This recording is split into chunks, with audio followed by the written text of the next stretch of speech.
week I restarted an exercise program. It's been a couple of months since I've done anything because of the COVID restrictions and a little bit of fear about going back to the gym. So I thought I'll just try this out at home. And I've done quite a few days of this. And let me tell you something that I don't really share about exercise too much. It hurts. Like my back hurts and my arms hurt and my legs hurt and other muscles I probably shouldn't name hurt. But it's like getting up and down out of a chair. It makes me feel like I'm 105 years old, and I know I shouldn't complain, and I know I'm doing the right thing for my health. However, at the moment I'm not necessarily regretting it, but I know it's good for me at the same time. It's a weird place to be. Because I do it because I know my physical health is not where it could be, and it's not where it should be. I do want to live a long and happy life. I mean, that's the goal. And physical health is one of those things I know I've got a lot of growth that I need to do in. I need to persevere it because I know where I should be for my age.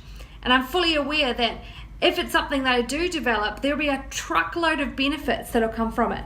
Better sleep, clearer focus, a lot more fun going shopping. I could live longer years and my medical issues will just disappear.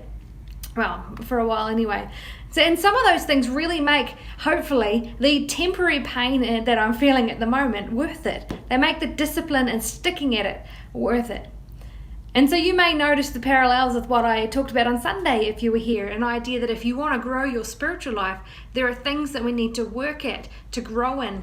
And you probably know where you should be with your spiritual life. I mean, Jesus lays it out very clearly. Follow me, do what I did, listen to me, make disciples. The Great Commission calls us to be disciple makers. And so we all know that that's where we could be, sold out, doing what he did wherever we are. But most of us, me included, know that we've got a lot of work that we still need to do, a lot of growth areas that we've still got to develop. And there's so much more that we can learn, we can practice, we can try. And perhaps there are things that we need to let go of or put aside, or habits we need to break, or new ones we need to stick to in order to be more like him and to walk like he did. However, also like growing in physical fitness, there is no time in my life where I'll get to the point I said, yep, I've made it. I am a perfect disciple maker now.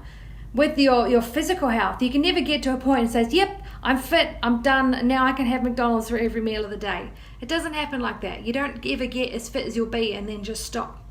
Because your body continues to change. Your circumstances continue to change. And there's no point, even in my spiritual life, where I can say, yep, I know all about God and the Holy Spirit and Jesus, and I can just cruise from here. I know this personally because I've been a Christian for quite a few years in my life, and I'm still being sent back to school on some of the things that I thought I knew all about.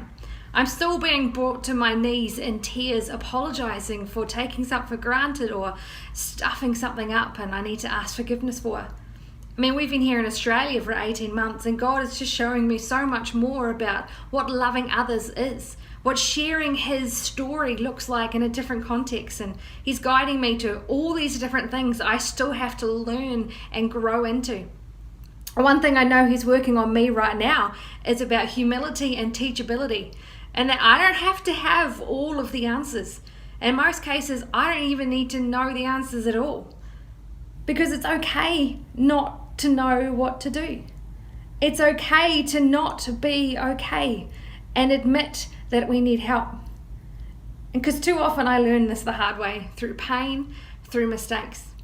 Yet I'm also learning that it is those moments of vulnerability and surrender that we allow him to step in and do what only he can do, which often exceeds what we possibly even thought was possible. So as I said, I'm still learning to step back and just watch him work things out. Like the physical training, I'm learning to sort of grow in some areas to try, but I don't want to push myself too hard because like with the muscles, you could break or sprain something. So it's little by little. I need to just trust, and I know that I'm growing in the right direction, becoming the person he knows that I can be. And there will be times that I'll fail, probably miserably, sometimes small. There will be times that I get hurt. But I know that if I trust him, he will continue to grow and stretch me through that. We'll be headed in the right direction. So that's just a little bit of what I'm learning this week from my message last Sunday, and I'm really looking forward to seeing you all this coming Sunday as Shane continues our series on becoming a disciple maker, growing to be more like him and doing what he did. And he's talking a little bit, following along about becoming fishers of men, to step out of the boat and out of our comfort zone a little. So that'll be quite exciting. So until we see you on Sunday, have great Saturday and continue to grow and learn throughout the weekend. God bless you each. Bye.